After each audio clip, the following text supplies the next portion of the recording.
السلام عليكم ورحمة الله وبركاته. الحمد لله وكفى وسلام على عباده الذين اصطفى. الحمد لله الذي وحده والصلاة والسلام على من لا نبي بعده وبشانه قال جل وعلا إن الله وملائكته يصلون على النبي يا أيها الذين آمنوا صلوا عليه وسلموا تسليما. اللهم صل على محمد وعلى آل محمد كما صليت على إبراهيم وعلى آل إبراهيم إنك حميد مجيد.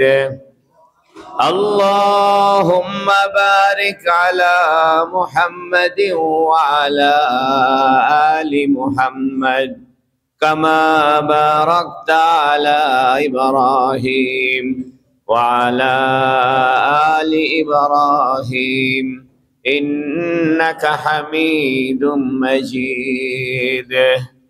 أما بعد فقد قال جل وعلا سبحان الذي أسرى بعبده ليلا من المسجد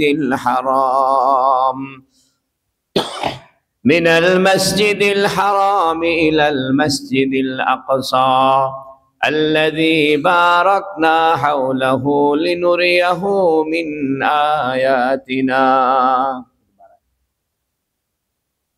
আল্লাহ তাবারাক ওয়া তাআলার বড় মেহেরবানি যে আল্লাহ রাব্বুল ইজ্জত আজকে রজব আল মুরাজ্জব মাসের 23 তারিখ জুমার নামাজের উদ্দেশ্যে আল্লাহর ঘরে এসে বসার তৌফিক দান করেছেন।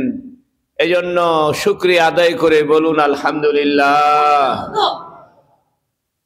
আমরা গত সপ্তাহে আলোচনা করেছিলাম গতি সম্পর্কে এবং স্থান সম্পর্কে এবং দূরত্ব সম্পর্কে। গতি যত বেশি হবে দূরত্ব তত কমে যাবে, গতি যত কম হবে দূরত্ব তত বেড়ে যাবে, বৃদ্ধি পাবে।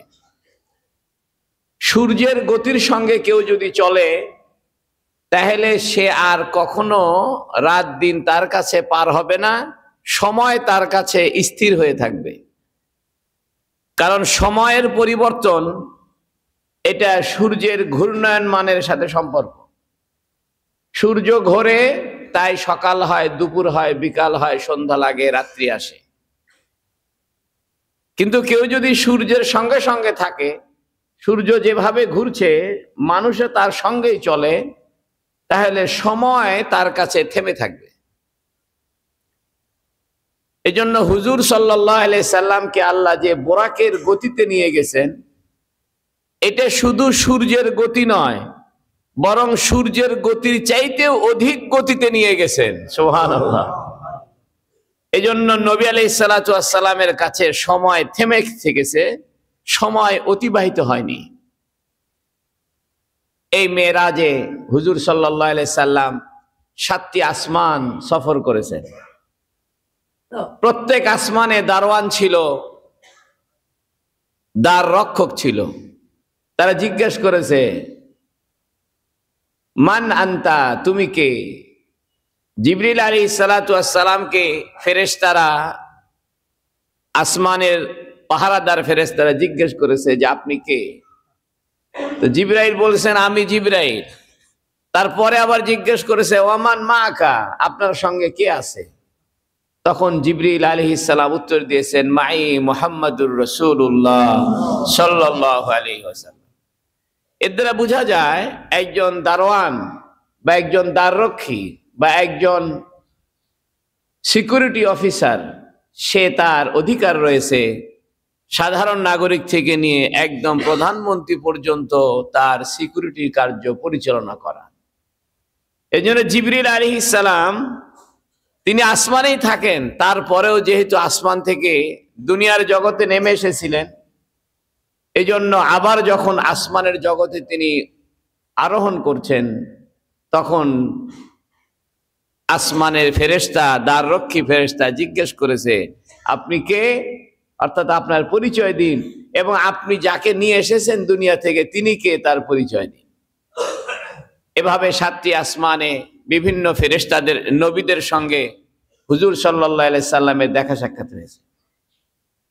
এরপরে এক পর্যায়ে আল্লাহ পাক রাসূলুল্লাহ সাল্লাল্লাহু আলাইহি সাল্লামকে শরীফুল আকলাম, শরীফ মানে খসখস শব্দ, আকলাম কলমের বহুবচন, যেখানে কলমের লিখার খসখস আওয়াজ হচ্ছে ওই অঞ্চলে নিয়ে যান। এটাকে আরবিতে বলে শরীফুল আকলাম। অর্থাৎ লাউহে মাহফুজ থেকে প্রত্যেকটা মানুষ যখন জন্মগ্রহণ করে, তার দুনিয়ার জগতের সমস্ত ভাগ্যলিপি ফেরেশতারা লিপিবদ্ধ করে। এই জন্য যখনই কোনো সন্তান মায়ের গর্ভ থেকে ভূমিষ্ঠ হয়, তখন তার রিজিক কি হবে, কি কাজ করবে, কোথায় থাকবে, সৌভাগ্যবান হবে না বদভাগ্য হবে, কোথায় কোথায় সে বিচরণ করবে, সব বিষয় লিখিত হয়ে যায়। এই যেখানে একজন আদম সন্তানের দুনিয়ার জীবনের সবকিছু লিখিত করা হয়, ওই জায়গার নাম শরীফুল আকলাম, যেখানে কলম দিয়ে সবকিছু লেখা হচ্ছে। প্রশ্ন হতে পারে যে আমার জন্মের আগেই যেহেতু আল্লাহ লিখে রাখছে, তাহলে আমার আর দোষ কি? অর্থাৎ ভাগ্যে লিখা আছে আমি চুরি করব, তো দুনিয়াতে চুরি করলাম, তাইলে আমার আর দোষ কি? দোষ তো আল্লাহরই, যেহেতু আল্লাহ লিখে রাখছে। কথাটা তা নয়। কথাটা এরকম যে আপনি দুনিয়াতে আসলে কি করবেন, আমি কি করব, এটা আল্লাহ পাক এত বড় জ্ঞানী, এত বড় জাননেওয়ালা, যে দুনিয়াতে আসার পরে আমাদের কি কাজ হবে, আমরা কি কাজ করব, এটা আল্লাহ আমাদের জন্মের 50,000 বছর আগেই জেনে গেছেন। আগে ভাগে জেনে যাওয়া এটা কোনো অপরাধ নয়। যেমন ডাক্তাররা অনেক সময় আগে ভাগে জেনে যায় যে এই ওষুধ খেলে এই প্রতিক্রিয়া হবে। কারো ক্যান্সার হয়েছে, তো ডাক্তার তাকে বলে যে আপনার ক্যান্সার হয়েছে, 6 মাস পরে এমন হবে, 10 মাস পরে এমন হবে, 1 বছর পরে এমন হবে, তারপরে আপনি মারা যাবেন। এখন ডাক্তার যদি কাউকে বলে যে আপনি 1 বছরের পরে মারা যাবেন, এটা কি ডাক্তার বলার কারণে মারা গেছে না তার রোগের কারণেই মারা গেছে? রোগের কারণেই মারা গেছে। কেউ যদি বলে ডাক্তারকে দোষারোপ করো, তাকে জেলখানায় দাও, সে বলছে তোমার বাবা আর 6 মাস বাঁচবে, অর্থাৎ ডাক্তার বলার কারণে আমার আব্বা 6 মাস পর মারা গেছে। এরকম না। ভাগ্যে লেখা আছে দেখে আমরা করি, এরকম না। আমরা করব এটা আল্লাহ আগে জেনে গেছেন, সেই জন্য ভাগ্যে লিখে রাখছেন। সুবহানাল্লাহ। কথাটা দুই দিক থেকে চিন্তা করবেন। একটা হলো ভাগ্যে লেখা আছে তাই আমি করি, তা নয়। আমি করব এটা আল্লাহ আগে ভাগে জানতে পেরেছেন, জেনে আল্লাহ এটা ভাগ্য আকারে লিখে রাখছেন। যেমন ডাক্তার আগেই লিখে রাখলো যে 6 মাস পরে রোগীর অবস্থা এই হবে, 10 মাস পরে রোগীর অবস্থা এমন হবে, 1 বছর পরে রোগীর অবস্থা এমন হবে। এটা ডাক্তার যেমন আগেই লিখে দিতে পারে, এটা ডাক্তারের দোষণীয় নয়, বরং ডাক্তারের জ্ঞানের পরিচয়, তার অভিজ্ঞতার পরিচয়। আল্লাহ পাকের জ্ঞানের পরিচয় হলো যে আল্লাহ পাক দুনিয়াতে আমাদেরকে প্রেরণের 50,000 বছর আগে সবকিছু জেনে গেছেন। সুবহানাল্লাহ। হুজুর সাল্লাল্লাহু আলাইহি সাল্লাম সেখান থেকে জান্নাত দেখে আসলেন, জাহান্নাম দেখে আসলেন। তো জান্নাতে গিয়ে দেখেন যে হযরতে বেলাল রাদিয়াল্লাহু তাআলা আনহু আগে ভাগে জান্নাতের ভিতরে বিচরণ করছে। সুবহানাল্লাহ। হুজুর সাল্লাল্লাহু আলাইহি সাল্লাম জিজ্ঞাসা করলেন, ইয়া বেলাল, যখন নবী আলাইহিস সালাম মেরাজ থেকে ফিরে আসলেন, দুনিয়াতে ফিরে এলেন, তখন বেলালকে জিজ্ঞাসা করতেছেন, বেলাল, আমি তো তোমাকে জান্নাতে দেখে আসলাম, কি আমল তুমি করো যে কারণে আল্লাহ তোমাকে জান্নাত দিয়েছে? তখন হযরতে বেলাল বললেন, ইয়া রাসূলুল্লাহ, আমার তেমন কোনো আমল নেই, তবে আমি একটা আমল করি, সেটা হলো যখনই আমি ওযু করি অজু করার পরে সঙ্গে সঙ্গে যদি হারাম ওয়াক্ত না হয়, মাকরু ওয়াক্ত না হয়, সঙ্গে সঙ্গে আমি 2 রাকাত নফল নামাজ পড়ে নিই। রাসূলুল্লাহ সাল্লাল্লাহু আলাইহি সাল্লাম বললেন যে হ্যাঁ, তোমার এই আমলটা আল্লাহর কাছে পছন্দ হয়েছে, এই কারণেই আল্লাহ তোমাকে জান্নাত দিয়েছে। আমি দেখলাম তুমি আমার আগে আগে খরম পায়ে দিয়া, জুতা পায়ে দিয়া জান্নাতে বিচরণ করতেছো। সুবহানাল্লাহ। এখন একটা প্রশ্ন আসতে পারে যে জান্নাত তো এখনো সৃষ্টি হয়নি, জাহান্নাম তো এখনো সৃষ্টি হয়নি, ওপেন হয়নি, সৃষ্টি হয়ে গেছে। জান্নাত জাহান্নাম সৃষ্টি হয়ে গেছে, কিন্তু এইটা তো কোনো মানুষ এখনো প্রবেশ করেনি।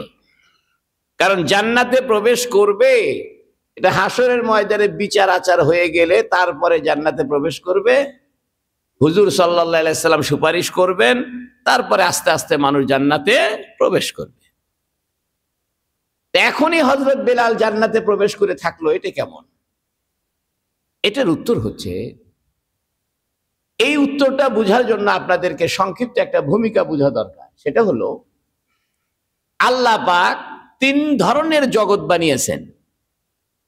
এক ধরনের জগতের নাম হলো আলামে শাহাদাত, দৃশ্যমান জগৎ, বা আলামে দুনিয়া, এই পৃথিবীর জগৎ। যেমন এই যে চন্দ্র, সূর্য, গ্রহ, নক্ষত্র, আকাশ, পাহাড়, পর্বত, এগুলো হলো দৃশ্যমান জগৎ। এই দৃশ্যমান জগৎ আসমান থেকে নিয়ে জমিন পর্যন্ত যা কিছু দেখা যায় এটার নাম দৃশ্যমান জগৎ। এটাকে আরবিতে বলে আলামে শাহাদাত অথবা আলামে দুনিয়া। অর্থাৎ আপনি চোখে দেখতে পারবেন, ঘ্রাণ নিতে পারবেন, হাত দিয়ে ধরতে পারবেন, দৃশ্যমান যা দেখা যাচ্ছে।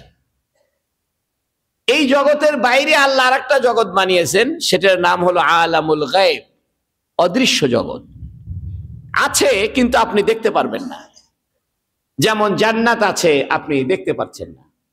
জাহান্নাম আছে, আপনি দেখতে পাচ্ছেন না। মা বাবা কবরে চলে গেছেন, ইন্তেকাল করে চলে গেছেন, তারা ভিন্ন একটা জগতে বসবাস করছেন, আপনি এটা দেখতে পাচ্ছেন না। এটা আলমে গায়েব, অদৃশ্য জগৎ। এই অদৃশ্য জগতে আছে শরীফুল আকলাম, এই অদৃশ্য জগতে আছে জান্নাত জাহান্নাম, এই অদৃশ্য জগতে আছে আরশ, কুরসি, লৌহ মাহফুজ, আসমান, আরো অনেক কিছু, আসমানি জগৎ। এগুলো অদৃশ্য জগৎ আছে, কিন্তু আমরা দেখতে পাই না। এটার প্রমাণ হলো, যেমন মক্কা শরীফ আছে, আমরা দেখতে পাই না, তাই বলে কি অস্বীকার করি? কারণ মানুষ এটা দেখে আসছে। তো জান্নাত জাহান্নাম আছে, এটা আমরা দেখি নাই, সেই জন্য অস্বীকার করব তা হবে না।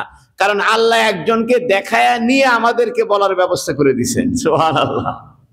তিনি হলেন মুহাম্মাদুর রাসূলুল্লাহ সাল্লাল্লাহু আলাইহি ওয়াসাল্লাম। আপনার এলাকার কোন মানুষ হজে গেলে হজ থেকে আসার পরে গল্প করে, আপনি সব বিশ্বাস করেন। আপনার এলাকার মানুষ হজে গেছে, হজ থেকে এসে বলতেছে, ভাই মক্কায় এই দেখে আসলাম, মদিনা শরীফে এই দেখে আসলাম, আপনি বিশ্বাস করে নিচ্ছেন। পৃথিবীর সবচাইতে সত্যবাদী মানুষ, সবচাইতে ভদ্র মানুষ, সবচাইতে চরিত্রবান মানুষ, যিনি জীবনে একটা কথাও মিথ্যা বলেন নাই, এরকম একজন ব্যক্তি যদি জান্নাত জাহান্নাম দেখে এসে আপনাকে বলে, তা আপনার অবিশ্বাস করার কোনো তা কারণ থাকতে পারে না। এই জন্য জগৎ এটা 3 পর্বে বিভক্ত। একটা হলো দৃশ্যমান জগৎ, যা আমরা দেখি, আলামে শাহাদাত বা আলামে দুনিয়া। আরেকটা জগৎ হলো আলামুল গায়েব, গায়েবের জগৎ। এটার আরেক নাম হলো আলামুল আখেরাত, আখেরাতের জগৎ। পুরো আখেরাতের জগৎটাই অদৃশ্য। মৃত্যুর পরে কি হবে, হিসাব নিকাশ হবে, নবী আলাইহিস সালাম হাউজে কাউসারের পানি পান করাবেন, ফুল সিরাত থাকবে, আল্লাহ পাকের আরশের নিচে আল্লাহ আমাদেরকে ছায়া দিবেন, এগুলো সব অদৃশ্য জগৎ। এই 2টা জগতের বাইরে আরেকটা জগৎ আছে, সেই জগতের নাম হলো আলমে মিসাল। আমরা বাংলায় বলি প্রতিবিম্বিত জগৎ, ইংরেজিতে বলে এন্টিমেটার জগৎ। অর্থাৎ আলমে মিসাল বলা হয় যেটা প্রতিবিম্বিত জগৎ। যেমন আমরা আয়নার সামনে যখন দাঁড়া হই, তখন আয়নার ভিতরে আমাকে দেখা যায়। আমি আয়নার বাইরে যা যা করি, আয়নার ভিতরে তাই তাই দেখা যায়। অর্থাৎ আমার একটা ছায়া, আমার একটা প্রতিবিম্ব, আমার একটা অপোজিট, আমার একটা মিসাল, আয়নায় দেখা যাচ্ছে, পানির সামনে দাঁড়ালে পানিতে আপনার ছবি দেখা যায়, আপনি যা যা করবেন তাই হবে। ঠিক এই দুই জগতে, অর্থাৎ আলমে শাহাদাত দৃশ্যমান জগতে বা দুনিয়ার জগতে আমরা যা কিছু করছি সব কিছু আর এক জগতে দৃশ্যমান হচ্ছে, সুবহানাল্লাহ বলেন। এবং আখিরাতের জগতে যা কিছু ভবিষ্যতে হবে এটাও আর একটা জগতে দৃশ্যমান। আমি বিষয়টা পরিষ্কার করার জন্য একটা উদাহরণ দিই। মনে করেন এক ব্যক্তি একটা ভিডিও রেকর্ড করেছে, একটা ভিডিও ছবি বানিয়েছে, 3 ঘন্টার একটা ফিল্ম তৈরি করেছে। এর ভিতরে নায়ক বড় হয়, অ্যাক্সিডেন্ট হয়, বিয়ে করে, সন্তান হয়, বুড়া হয়, মারা যায়, যুদ্ধ করে, মারামারি করে, ব্যবসা করে, হাসি সুখ দুঃখ কান্না সবকিছু আছে এই 3 ঘন্টার ভিডিওতে। এখন এই লোকটা যা কিছু করেছে এই সব ভিডিওতে রেকর্ড করা আছে। এখন এই লোকটা যখন ঘুমায় আছে, তারপরে যদি আপনি ভিডিওটা ওপেন করে দেন তাহলে দেখা যাবে এই লোকটা কখনো ঘুমায়, কখনো অ্যাক্সিডেন্ট করে, কখনো হসপিটালে আছে, কখনো বিয়ে শাদী করে, সবকিছু চলমান আছে। তা আল্লাহ পাক করেছেন কি, একটা মানুষের জন্ম থেকে মৃত্যু পর্যন্ত এবং মৃত্যুর পরবর্তী আখিরাতের জীবনেও যা যা হবে এগুলো সবগুলো আল্লাহ ভিডিও ধারণ করে আরেক জগতে আগে ভাগে সেভ করে রেখে দিয়েছেন, সুবহানাল্লাহ। মনে করেন আমার জীবনের জন্মের পর থেকে সমস্ত কার্যকলাপ যদি একটা ভিডিও রেকর্ডিং করা হতো, আমি যখন মায়ের পেট থেকে ভূমিষ্ঠ হয়েছি সেই সময় থেকে মনে করেন আমার পিছনে একটা ভিডিও ক্যামেরা লাগায় রাখবো,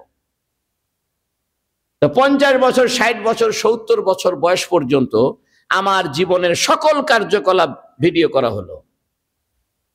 তো আমি বুড়া অবস্থাতে যদি ভিডিও পিছন দিকে টেনে দেওয়া হয় তাহলে কিন্তু আমার শিশুকাল দেখা যাবে, ঠিক কিনা? মানুষ দুইটা জিনিস জানতে পারে, একটা অতীত এবং বর্তমান, কিন্তু মানুষ ভবিষ্যৎ জানতে পারে না। কিন্তু আল্লাহ পাকের কাছে ওই আলমে মিসালে প্রতিবিম্বিত জগতে আল্লাহ করছেন কি, মানুষের অতীতকালের ব্যাপারটাও সংরক্ষণ করে রাখছেন, বর্তমানের ব্যাপারটাও সংরক্ষণ করে রাখছেন, এবং ভবিষ্যতে মানুষ কি করবে না করবে ওইটাও আল্লাহ সংরক্ষণ করে রাখছেন। একটু চিন্তা করেন, মানুষ দুইটা বিষয় জানে, একটা অতীত এবং বর্তমান, তাও অতীত ভুলে যায়। অতীত এটা রেকর্ডিং করে রাখছে আল্লাহ, এটা মানুষও অতীত রেকর্ডিং করে রাখতে পারে। যেমন আপনার ছোটবেলার ছবি আছে, স্কুলে ভর্তি হওয়ার সময় যে ছবিটা তুলেছিলেন এটা রেখে দিছে, মাঝে মাঝে দেখে যে আমি 5-এ পড়ার সময় এই ছবি আমার ছিল, এটা অতীত। প্রত্যেকটা বর্তমানই অতীত হয়ে যায়। 1 সেকেন্ড আগে যে কথাটা আমি বললাম এটাই অতীত হয়ে গেছে। এজন্য খুব সূক্ষ্মভাবে চিন্তা করলে বর্তমান কাল বলে আসলে কোনো কাল নাই, কারণ বর্তমান এটা চলমান, যেটাই বর্তমান হচ্ছে সেটাই অতীত হচ্ছে, আর যেটাই সামনে আসছে সেটাই ভবিষ্যৎ হচ্ছে। আল্লাহ পাক নবীকে মেরাজে নিয়ে গেছেন অতীত আর বর্তমানের মাঝখান দিয়ে, সুবহানাল্লাহ। এই জন্য নবীর উপরে অতীতও পার হয় নাই, ভবিষ্যৎও আসে নাই। এটা একটা ভিন্ন আলোচনা। আমি আপনাদেরকে বুঝাইতে চাই যে আল্লাহ পাক যেমন দৃশ্যমান জগৎ বানিয়েছেন, সবকিছু দেখা যায়, আর একটা জগৎ বানিয়েছেন অদৃশ্য জগৎ, যেটা আখিরাত। এই দুইটা জগতে যেমন অদৃশ্য জগতে ফেরেশতারা থাকে, আসমানের জগতে ফেরেশতারা আছে, 4র্থ আসমানে ঈসা আলাইহিস সালাম আছেন, 7ম আসমানে ইব্রাহিম আলাইহিস সালাম আছেন, 1ম আসমানে আদম আলাইহিস সালাম আছেন, এগুলো সব অদৃশ্য জগৎ। এই দুই জগতের বাইরে আল্লাহর একটা জগৎ বানিয়েছেন, সেটার নাম হলো আলমে মিসাল বা প্রতিবিম্বিত জগৎ। অর্থাৎ এই দুনিয়াতে যা কিছু হয়েছে এবং হচ্ছে বা হবে সব ওই জগতে রেকর্ডিং করা আছে। আবার আলমে গায়েব যেটা অদৃশ্য জগৎ, যেটা ওই অদৃশ্য জগতে যা কিছু হয়েছে, যা কিছু হচ্ছে, ভবিষ্যতে হবে, সব কিছু ওইখানে রেকর্ডিং করা আছে। এই জন্য আমি আগামীকাল কি করব এটা আল্লাহর কাছে জানা আছে কি নাই? তা আল্লাহ যদি আগামীকাল আমি যা করব সেটা যদি আল্লাহ জানতে পারেন তাহলে আল্লাহ ওটা ভিডিও করে রাখতে পারেন কিনা? আগামী 100 বছর পরে বগুড়া শহরের পরিস্থিতি কেমন হবে এটার ভিডিও আল্লাহর জানা আছে কিনা? আগামী 1000 বছর পরে কি হবে সেটাও আল্লাহ জানে কিনা? তাহলে আমার মৃত্যুর পরে কি হবে এটা আল্লাহ জানে কিনা? আমি জান্নাতে যাব না জাহান্নামে যাব, এটা আল্লাহর জানা আছে কিনা। এই জন্য হযরত বেলালকে যে নবী আলাইহিস সালাম জান্নাতে দেখে আসলেন, এটা ওই প্রতিবিম্বিত জগতে দেখে আসছেন। কারণ জান্নাত এখনো শুরু হয় নাই, কথা সঠিক, কিন্তু জান্নাত শুরু হলে জান্নাতে মানুষ প্রবেশ করার পরে কারা কারা প্রবেশ করবে এইটারও একটা ভিডিও আল্লাহর কাছে আগে থেকে ধারণ করা আছে। ওই যে আগে ভাগে আল্লাহ ভিডিও ধারণ করে রাখছে, ওই জগৎকে বলা হয় আলমে মিসাল। আমরা বাংলায় বলি প্রতিবিম্বিত জগৎ, ইংরেজিতে বলে এন্টিমেটার জগৎ। এই জন্য দেখেন একটা চমৎকার তথ্য বলি, কয়েকদিন হলো সোশ্যাল মিডিয়াতে একটা খবর ঘুরে বেড়াচ্ছে যে নাসা আসমানে ফেরেশতাদের জিকির শুনছে, ঠিক কিনা। অর্থাৎ বিজ্ঞানীরা মনে করত যে মহাকাশ নিঃশব্দ, অর্থাৎ মহাবিশ্ব যেখানে গ্যালাক্সি, নীহারিকা পুঞ্জ, এটা কোনো আওয়াজ নাই, সব চুপচাপ শুনশান, কোনো নিঃশব্দ, সাউন্ডলেস অবস্থায়। কিন্তু বর্তমানে নাসার বিজ্ঞানীরা এটা প্রমাণ করেছে যে না, মহাকাশেও কি হয়, আওয়াজ হয়। এবং তারা ধারণা করতেছে যে এটা ফেরেশতাদের সমস্বরে সুন্দর একটা আওয়াজ, যা দুনিয়ার আওয়াজের সঙ্গে মিল খায় না। এটা ফেরেশতাদের জিকিরের আওয়াজ হইতে পারে, অসম্ভব কিছু না। কারণ কোরআনে আছে জিন জাতি তারা উড়ে উড়ে উড়ে উড়ে একের কাঁধের উপর আর একজন ভর করে আসমানে কান লাগায় থাকতো কিছু শোনার জন্য। হাদিস শরীফে আছে, যখন যে বছরে কোনো এলাকায় কোনো দুর্ভিক্ষ হবে অথবা বন্যা হবে বা খরা হবে, কিছু একটা হবে, এটা আল্লাহ পাক ফয়সালা করেন।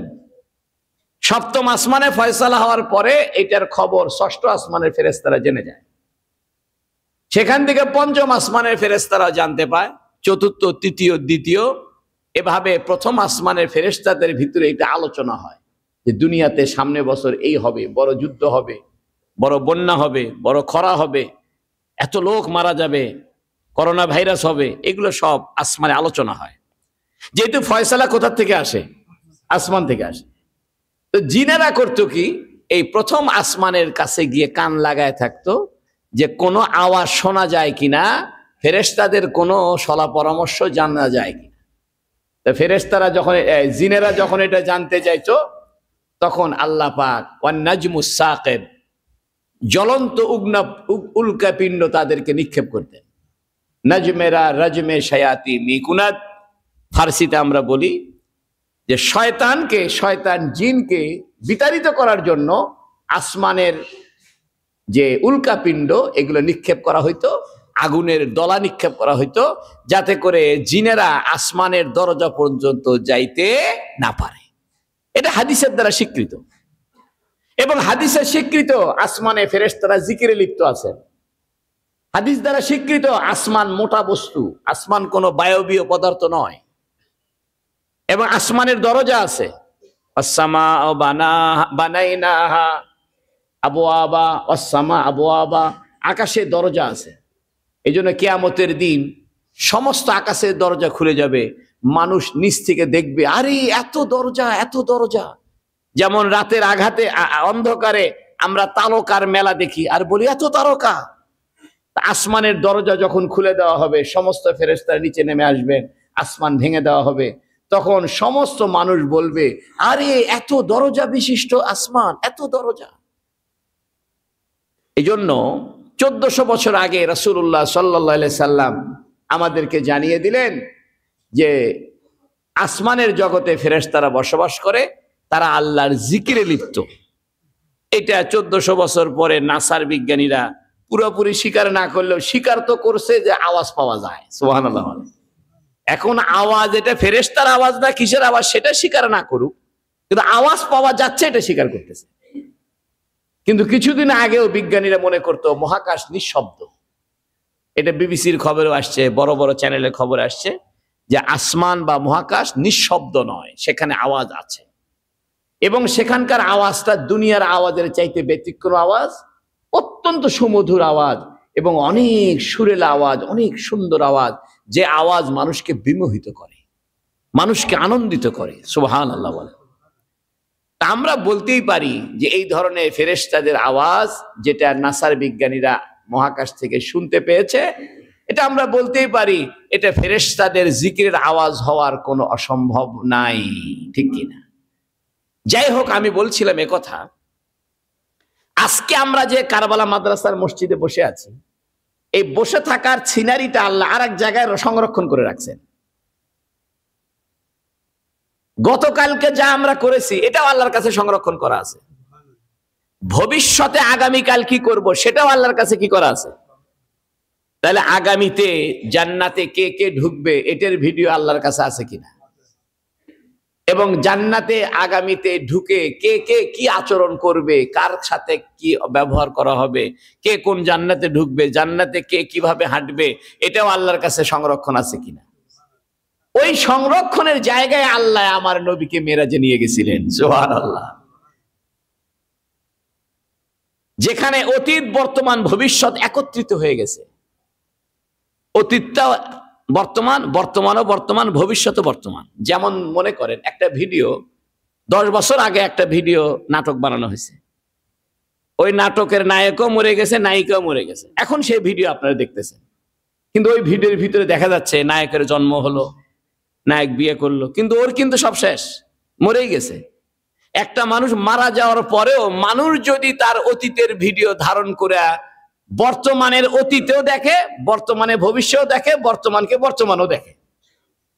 3 ঘন্টার একটা নাটক, নায়কও মারা গেছে, অরিজিনাল মারা গেছে, মানে বাস্তবে নায়ক নায়িকা সব মারা গেছে। 50 বছর আগের একটা ভিডিও, এখনো 50 বছর আগের ভিডিও যখন আপনি দেখতেছেন সকাল 10টায়, তা সকাল 10টার মধ্যে 50 বছর আগেকার সকাল 10টাও দেখা যাচ্ছে। বর্তমানের বসে যে সকাল 10টায় ভিডিও দেখতেছেন, ওই ভিডিওর ভিতরে ওই লোকের অতীতও দেখা যায়, বর্তমানও দেখা যায়, ভবিষ্যৎও দেখা যায়, ঠিক কিনা? মানুষ যদি অতীতের ভিডিও বানায় সংরক্ষণ করে রাখতে পারে, আল্লাহ পাক মানুষের অতীতকাল, বর্তমানকাল, ভবিষ্যৎকাল, দৃশ্য জগতের অতীত বর্তমান ভবিষ্যৎ, গায়েবের জগতের অতীত বর্তমান ভবিষ্যৎ, সেই দুইটা জগতের অতীত বর্তমান ভবিষ্যৎকে আল্লাহ একসাথে এক জায়গায় সংরক্ষণ করে রাখছে।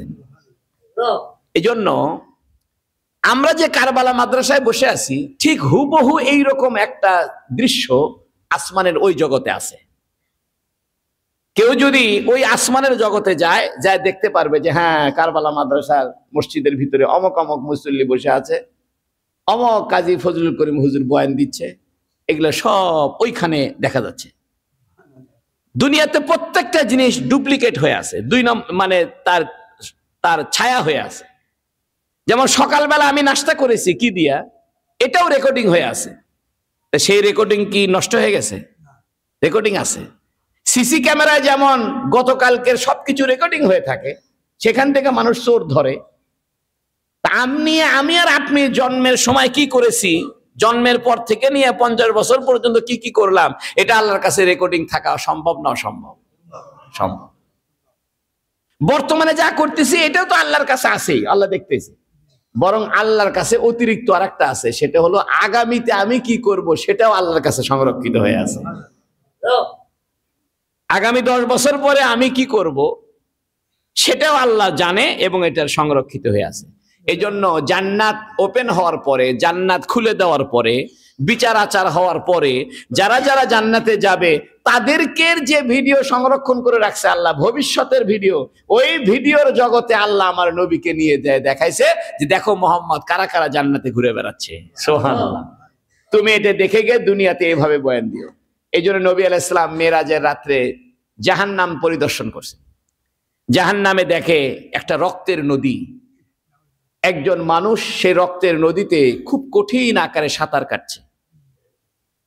বেচারা বড় অসহায়, রক্তের নদীর ভিতর থেকে যখন রক্তের নদীর কিনারে আসতে চায়, ওই রক্তের নদীর পারে একটা ফেরেশতা দাঁড়িয়ে আছে, তার হাতে বড় বড় পাথর। বেচারা এই পাথর দিয়া ওই রক্তের নদীর ভিতরে যে সাঁতার কেটে কিনারে আসতে চাচ্ছে, তার চেহারার ভিতরে এত জোরে নিক্ষেপ করে যে চেহারা থেতলে গিয়ে সে ধাক্কা পেয়ে আবার রক্তের নদীর মাঝখানে দিয়ে চলে যায়। বেচারা আবার কষ্ট করে রক্তের নদীর কিনারে আসতে চায়, কিনারে ফেরেশতা দাঁড়িয়ে থাকা ফেরেশতা হাতের পাথর দিয়া আবার তার চেহারা জোরে আঘাত করে, চেহারাটা থেতলে গিয়ে সে আবার ভিতরে চলে যায়। নবী আলাইহিস সালাম জিবরাইলকে জিজ্ঞেস করেন, হে জিবরাইল, এটা কারা? হযরত জিবরাইল বলেন, ইয়া রাসূলুল্লাহ, এটা হলো ওই সমস্ত লোক যারা দুনিয়াতে সুদি কারবারি করত, সুদ খাইতো, সুদের সাক্ষী হইতো, সুদের সহযোগিতা করত, এরা ওই শ্রেণীর লোক। কিয়ামত পর্যন্ত তাদের সাথে এই আচরণই করা হবে। জাহান্নামে নবী আলাইহিস সালাম মহিলাদেরকে দেখে আসছেন, জান্নাতে শহীদদেরকে দেখছেন। এই যে জান্নাত তো এখনো ওপেনই হয়নি, জাহান্নাম তো ওপেনই হয়নি, তারপরে জাহান্নামে এত মহিলা কেমনে নবী দেখে আসলেন? এটা কারণ হইল আল্লাহর কাছে ভবিষ্যৎ সংরক্ষণ করা আছে, ভবিষ্যৎ রেকর্ডিং করা আছে। ওই ভবিষ্যতের জীবন যেখানে আল্লাহ রেকর্ডিং করে রাখছে, ওই জায়গায় আল্লাহ আমার নবীকে মেরাজে নিয়ে গেছিলেন। ওখানে যায় দেখেন বেলাল জান্নাতের ভিতরে। আসলে বেলাল তো এখনো মারাই যায়নি, জান্নাতে যাওয়া তো দূরেই থাকলো। তবে কেমনে দেখে আসলো? ওই যে মারা যাওয়ার পরে যে বেলাল জান্নাতে যাবে, ওই জগৎটাও কার কাছে জানা আছে, এবং ওই জগৎটাও ভিডিও করে রাখছে কে? এই জন্য মানুষ কিয়ামতের দিন বলবে, লা ইউগাদিরু সাগীরাতাও ওয়ালা কাবীরা। এটা কেমন আমল নামা যে আমার জীবনের ক্ষুদ্র একটা বিষয়ও বাদ দেয়নি। আমি সারা জীবনে কয়টা নিঃশ্বাস নিয়েছি সেটারও অ্যাকাউন্টিং করা আছে, কাউন্টিং করা আছে। আমি সারা জীবনে কয়টা চাউল খাইছি সেটারও সংখ্যা লেখা আছে। আমি সারা জীবনে কয়বার চোখের পলক ফেলছি সেটারও সংখ্যা লেখা আছে। এটি কেমন আমল নামা? লা ইউগাদিরু সাগীরাতাও ওয়ালা কাবীরা। আহা, আমার জীবনের কোনো ছোট বিষয়, কোনো বড় বিষয়, একটা বিষয়ও বাদ যায়নি। আমি আমার জীবনে যা যা করেছি পুঙ্খানুপুঙ্খানু সব লিখিত আজকে আমার আমল নামা হাতে। এই জন্য বন্ধুরা আমার, আমরা যা করছি এটা রেকর্ডিং হচ্ছে, এবং এই রেকর্ডিং একদিন আমাদের হাতে আল্লাহ দিয়ে দিবে, সেটার নাম আমল নামা। প্রত্যেকটা ব্যক্তির অতীত, বর্তমান, ভবিষ্যতের সব রেকর্ডিং আল্লাহ হাতে দিয়ে বলবে, ধরো ইকরাউ কিতাবিয়া হা উমকরাউ কিতাবি, আসো তোমার আমল নামা পড়ে দেখো। তখন মানুষে বলবে, আল্লাহ এত কিছু আপনি লিখে রাখছেন, আমি তো ভুলে গেছি। আল্লাহু আকবার। এই জন্য দেখেন হাদিসে আছে, যখন হিসাব নিকাশ হয়ে জান্নাতে চলে যাবে সব মানুষ, তখন আল্লাহ একজন জান্নাতীকে বলবে, এই শোনো তো, আসছে, বলবে, আচ্ছা তুমি দুনিয়াতে এই পাপটা করছিলে না? তখন জান্নাতে একটু ভয় পেয়ে যাবো, আল্লাহ আপনি তো আমার জান্নাত দিছেনই মাফ সাহেব করে, আবার এই কথা কোন খেয়ে জাহান্নামে দিবেন আবার? তো ওই বান্দা বলবে যে, আল্লাহ আমি তো এটা করছিলাম, মাফ করে দিছি। মাফ করে দিছেন আপনি? তা আল্লাহ বলবেন, হ্যাঁ মাফ করে দিছি, তোমাকে খালি জানায় দিলাম যে তুমি যে এই কামগুলো করছিলে, দয়া করে আমি তোমারে ক্ষমা করে দিছি। সুবহানাল্লাহ। এবং এক জান্নাতি আর এক জান্নাতির সঙ্গে গল্প করবে, গল্প করার সময় বলবে যে, আচ্ছা দুনিয়াতে তো আমি পাপ করছিলাম রে, আল্লাহ আমারে মাফ করে দিছে। আর একজনকে, আমিও পাপ করছিলাম, কিন্তু কেউ জানে না। তখন আল্লাহ বলবেন যে, হ্যাঁ দুনিয়াতে আমি যাদের পাপকে গোপন রাখছিলাম, এবং যে ব্যক্তি অপর মানুষের পাপকে গোপন রাখছিল, মান সাতারা আবদান, যে ব্যক্তি কোনো মানুষের দোষ গোপন রাখবে, সাতারাল্লাহু ইয়াউমাল কিয়ামাতি, আল্লাহ পাকে তার কিয়ামতের দিন তার দোষকে গোপন রাখবেন। এজন্য কারো দোষ চর্চা করবেন না, গীবত করা এটা দোষ চর্চা। যে ব্যক্তি কারো গীবত করবে না, কারো দোষ চর্চা করবে না, কিয়ামতের দিন অটোমেটিক বহু গুনাহ থেকে সে মুক্তি পেয়ে যাবে।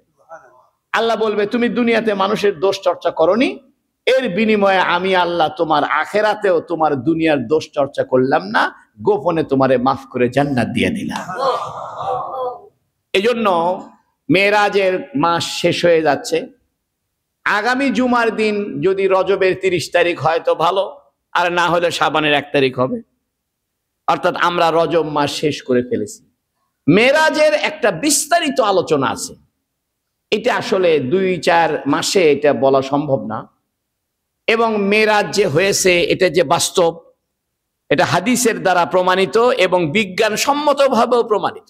যেমন গত সপ্তাহের বয়ান এবং আজকের বয়ান, এই 2 সপ্তাহের বয়ানে আপনারা বুঝতে পারছেন যে আলোর গতি, দূরত্ব এবং স্পেস, স্থান এবং প্রতিবিম্বিত জগৎ, আলমে মিসাল, অতীত, বর্তমান, ভবিষ্যৎ, তিনটাই আল্লাহর কাছে বর্তমান, ঠিক কিনা? আল্লাহর কাছে কোনো অতীত বলে কিছু নাই, আল্লাহর কাছে ভবিষ্যৎ নাই, আল্লাহর কাছে সবকিছু কি, অর্থাৎ অতীতটাও আল্লাহর কাছে বর্তমান, ভবিষ্যৎটাও আল্লাহর কাছে বর্তমান। এজন্য আগামী 50 বছরে যা হবে ওটা আল্লাহর কাছে এখনই আছে, আল্লাহর কাছে। আর বিগত 50 বছরে যা হয়ে গেছে ওটাও আল্লাহর কাছে এখনই আছে। এই আলোচনাগুলোকে নিয়ে আমি একটা বই লিখেছি, আপনারা এই বইটা নিয়ে যাবেন, পড়বেন, তাহলে মেরাজ সম্পর্কে আপনাদের যে অনেক প্রশ্ন এবং অনেক অজানা বিষয় এটা জানতে পারবেন। এখন মেরাজকে কেন্দ্র করে আমাদের দেশে অনেক কিছু ভুল কথা চালু আছে, যে বলে যে 27 বছর পার হয়ে গেছে। এটার কোনো ভিত্তি নাই। 27 বছর কেমনে পার হইলো এটার কোনো হিসাব নিকাশ নাই, এটার কোনো কোরআন হাদিসের কোনো ব্যাখ্যা নেই। এবং মেরাজে আল্লাহ কোরআন কিছু প্রকাশ করছেন আর কিছু গোপন রাখছেন, এগুলো সব ভুয়া কথা। এবং মেরাজের রাত্রে আল্লাহর সঙ্গে রসুলের দেখা হয়েছে কি হয় না, দেখা হইলে দেখা হওয়ার অবস্থাটা কেমন ছিল, দেখা হয় কি কি কথাবার্তা হয়েছে, বাস্তবে কি দেখছে আল্লাহকে, এগুলোর বিস্তারিত আলোচনা ওই বইটাতে আপনারা পাবেন। আশা করি এই বইটা যদি আপনারা নেন, আপনাদের বাচ্চাদেরকেও যদি পড়তে দেন, বিবিদেরকে পড়তে দেন, তাহলে মেরাজুর রসুল সাল্লাল্লাহু আলাইহি সাল্লাম সম্পর্কে আমাদের একটা স্পষ্ট ধারণা হবে এবং অন্তরে খুশি লাগবে যে আসলেই মেরাজ বাস্তব, আসলেই মেরাজ কি বাস্তব। এই বইটা 100 টাকা, আপনারা কষ্ট করে নিয়ে যাবেন। ওয়া আখিরু দাওয়ানা আলহামদুলিল্লাহি রাব্বিল আলামিন। আর আগামী শুক্রবার, বৃহস্পতিবার দিনগত রাত্রেই ইনশাআল্লাহ আমাদের আলমী সুরার ওলামায়ে কেরামের সমর্থনের যে তাবলিগ জামাত, সেটার ইজতেমা শুরু হচ্ছে আগামী শুক্রবার, শনিবার, রবিবার, অর্থাৎ জানুয়ারি মাসের 31 তারিখ, ফেব্রুয়ারির 1 তারিখ, 2 তারিখ, এটা প্রথম ধাপ। আর দ্বিতীয় ধাপে 3, 4, 5, অর্থাৎ 1, 2 এর পরে 3 বাদ দিয়া 3, 4, 5 পরের ধাপে লাগালাগি। 1, 2, 3, 31, 1, 2 প্রথম ধাপে, 2, 3, 4, 5 দ্বিতীয় ধাপে। আল্লাহ আমাদের সবাইকে শরীক হওয়ার তৌফিক দান করে, জোরে বলেন আমিন। ওয়া আখিরু দাওয়ানা আলহামদুলিল্লাহি রাব্বিল আলামিন।